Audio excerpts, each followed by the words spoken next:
Retour de la pause, on passe maintenant à la Côte d'Ivoire, où Charles Blé Goudé plaide pour un report de la présidentielle.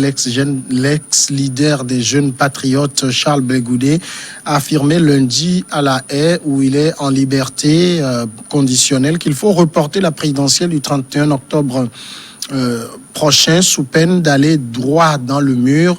Organiser le scrutin électoral du 31 décembre, du 31 octobre, dans les conditions, dans les circonstances pareilles, serait conduire notre pays droit dans le mur, a déclaré à la presse Charles Blé Goudé.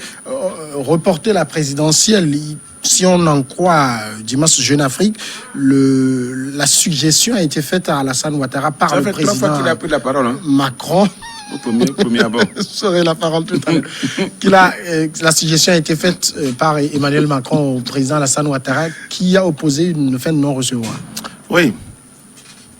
Mais est-ce que ce n'est pas pour sauver le visage de la France? Est-ce que Ouattara peut dire réellement non à la France? Je ne pense pas. Mais il y a de ces articles-là qu'on envoie bien formulés, bien huilés. Et on a ces médias-là aussi qui accompagnent toujours la France-Afrique d'une manière ou d'une autre. Soit ils sont utilisés, soit ils le font de bonne foi, soit ils sont manipulés ou bien ils sont payés pour le faire. C'est comme ça. Et il y a de ces organes-là aussi qui sont là pour jouer ces rôles et ils l'ont toujours bien fait aux côtés de la France. Est-ce que réellement Ouattara peut dire non à la France? Si la France met réellement son poids dans la balance, Ouattara peut dire non? Non, non, non. La preuve, c'est que Ouattara avait voulu, du moins ça a fait semblant, de ne pas se présenter. Et il a désigné quelqu'un qui, à la limite, était condamné. Excusez-moi le terme. Parce qu'eux-mêmes, ils connaissent l'état de sa santé. Ils savent que c'est fragile.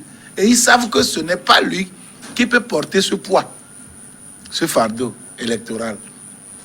Mais ils l'ont mis sur sa tête, son épaule. C'est ses épaules frêles et fragiles. Il s'est écroulé devant eux.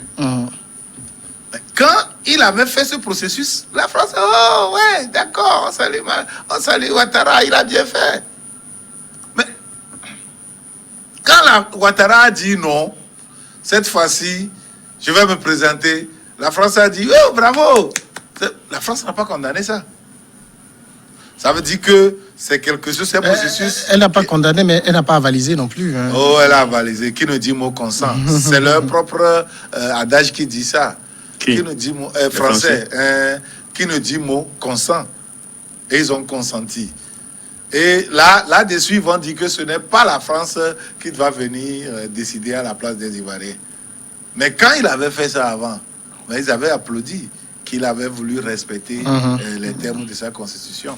Donc, c'est pour dire que quoi? C'est pour dire que moi, je ne crois pas un seul mot de cette histoire de Macron aurait suggéré à Ouattara de reporter, que Ouattara aurait refusé. Moi, je ne crois pas. Je ne crois pas, mais je pense que la France cherche ses pions qu'il est en train de déplacer dans notre territoire. C'est tout comme au Mali, hein. Les gens applaudissent la junte, mais ils ont oublié que cette junte, depuis la préparation de ce coup jusqu'à son aboutissement, a eu l'aval et la protection de la France. La France aurait la route de Kati à la présidence, la France aurait pu arrêter la junte. Hein, dans ces préparations-là, la France est présente sur le terrain. Donc, la France les accompagne. Elle ne s'ingère plus dans les affaires. Non, la non-ingérence. Je ne pas ingérer. Non, ça, c'est ça. Non. Ils le savent très bien. Ça veut dire que quelque part, c'est plutôt le cas qui ne plaisait plus à la France. D'accord. Alors, clairement, sur la question du report de la présidentielle, Charles Blé Goudé en parle. Mais est-ce qu'il y a matière à reporter? C'est vrai que les opposants, ils voient des dangers partout, mais est-ce qu'il y a danger à l'horizon? Non, ce n'est pas parce que ce n'est pas affaire d'opposants ici qui voient le danger partout.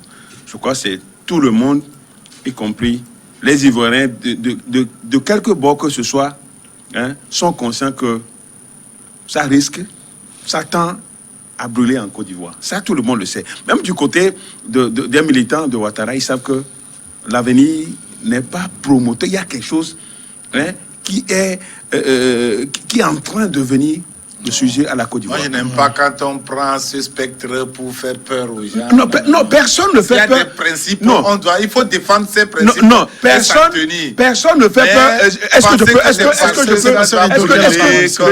peux dire, tout le monde sait. Moi, Et de manière consciencieuse, que ce que Ouattara est en train de faire, ça, ce n'est pas de nature à faire évoluer la Côte d'Ivoire. Et même les collègues, ses pairs, chefs d'État, certains de ses pairs aussi sont en train de voir la situation venir. Et je vois, moi j'ai de la peine à voir Alassane Ouattara, l'aîné parmi ces cadets chefs d'État, quand les gens sont en train de dire qu'il n'est pas normal, qu'ils ne souhaitent pas que les chefs d'État, ceux qui tentent de se présenter pour la troisième fois, pour le troisième mandat, ce n'est pas quand même une manière pour permettre à l'Afrique d'avancer. Je crois que quand on dit comme ça, ça gêne. Et ça gêne, et surtout le jeune, comment on l'appelle? En tout cas, celui qui a dit ça aussi n'est pas aussi jeune que ça. Omaro Sissoko.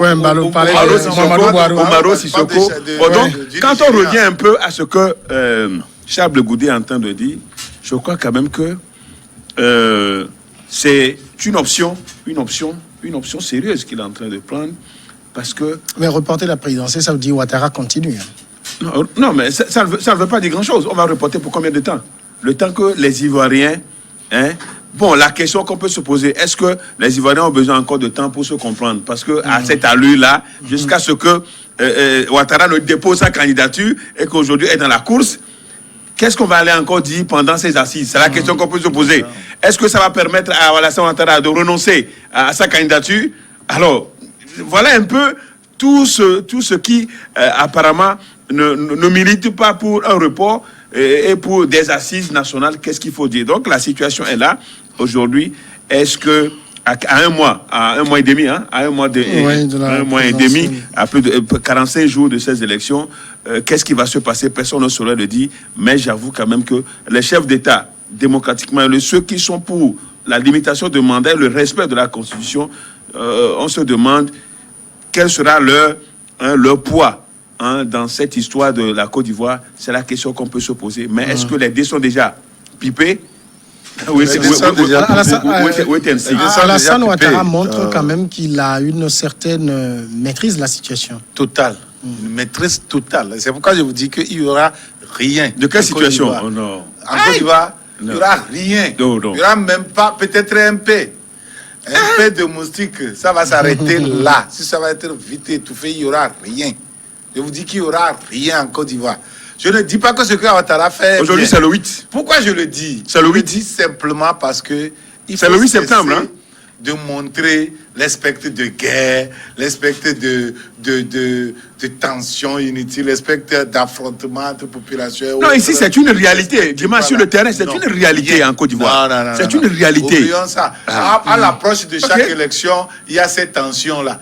Et ça s'arrête là. La Côte d'Ivoire est différente. Non, la Côte d'Ivoire est différente où? Non, la Côte d'Ivoire n'est pas... Les conditions qui étaient réunies avant pour que la Côte d'Ivoire aille en guerre, tombe dans la guerre, ces mêmes conditions ne sont plus réunies. Il n'y a plus ces conditions-là. Ah bon? Non, personne ne souhaite la guerre. Personne ne souhaite la guerre en Côte d'Ivoire. Personne ne souhaite la guerre. Mais c'est une réalité, on ne peut pas s'en passer. Il n'y aura rien. En tout cas, c'est ton il n'y aura rien en Côte d'Ivoire. C'est ton avis. Je ne dis pas que ce que Ouattara fait est bien. Ce n'est pas ce que je dis. Mais je dis que pour combattre Ouattara, allons plutôt avec des principes qui défendent la démocratie. Allons plutôt vers les idéaux démocratiques, les idéaux de développement, les idéaux de quoi. Et allons convaincre Ouattara des fondamentaux qui doivent servir de vivier pour faire avancer la démocratie. Non, mais c'est ce que cessons d'agiter, parce qu'il n'y a pas de moment vous agitez ça là, et qu'ils savent qu'ils ont la maîtrise de la situation, ils vont vous rire au nez et ils vont avancer. La preuve, c'est quoi? La preuve, c'est quoi? Ibeka nous disait qu'il avait la situation en main. Non, Ibeka n'a jamais... Non, c'est le tenant nous ont dit, on a la situation, là, on met la situation. Qu'est-ce qui s'est passé? C'est à leur barbe. Non, c'est différent d'une guerre. Ah, ok. C'est ce qui s'est passé. Les coups d'État, ça peut se passer partout. Hein.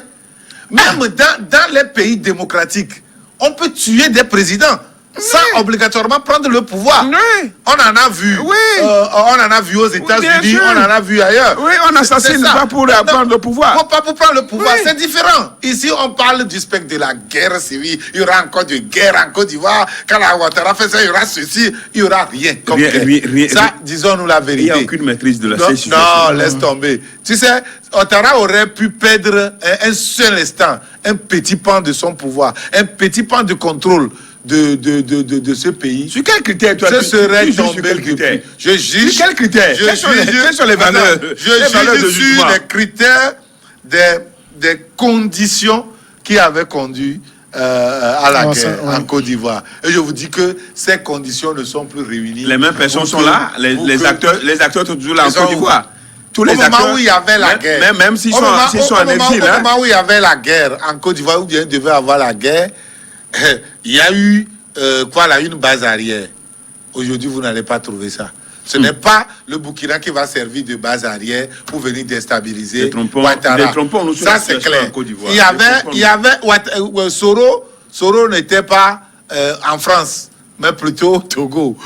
Et les conditions qui ont conduit à la guerre avec Gbagbo ne sont pas là. Parce que tout le monde sait que cette guerre contre Gbagbo était une guerre montée de toutes pièces par la France.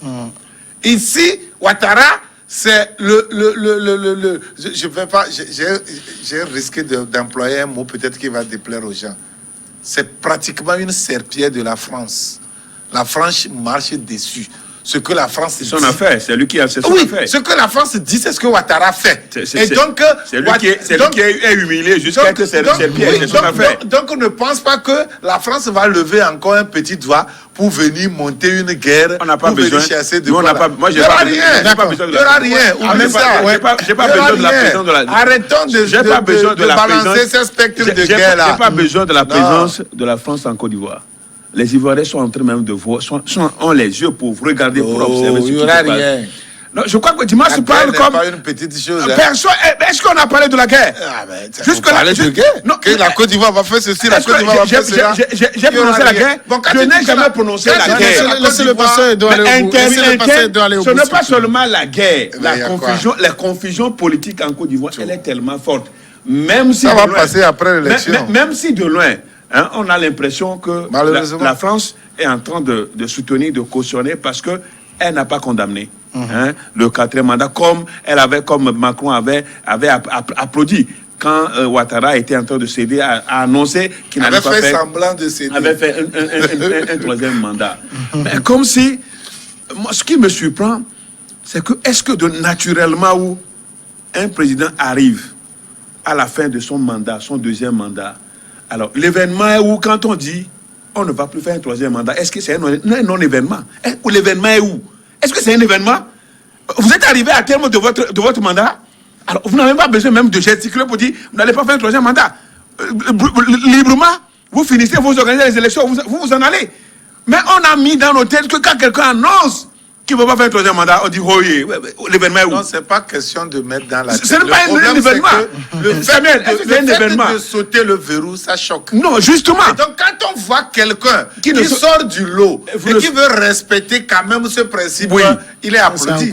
Il est applaudi, il est applaudi, encouragé, mais ce n'est pas un événement. Il a seulement respecté. Il a seulement respecté ce qui se fait. C'est comme quelqu'un qui refuse de boire. Actuellement, si tu es parmi les jeunes, tu refuses de boire, on te trouve comme une espèce en voie de disparition. Il faut avouer que là où nous en sommes aujourd'hui, tout ce qu'on peut souhaiter à la Côte, on l'a toujours dit, que le fait que Alassane Ouattara veut faire un 3e mandat, ce n'est pas une bonne image pour lui, pour l'Afrique, pour la CEDEAO, et même à l'interne, la Côte d'Ivoire n'est pas totalement stable, à ce qu'on puisse dire. Ouais, pas stable. Pas totalement stable. Parce que on sait d'où on est venu il y a seulement eu 10 ans de cela. Et personne ne souhaite voir la Côte d'Ivoire dans cet état. Parce que la Côte d'Ivoire, en crise... Tu dis que tu ne parles pas de la guerre, tu fais allusion à la guerre. C'est toute la sous-région. C'est la même chose. C'est toute la sous-région. Il y aura plus c'est toute la sous-région qui est concernée.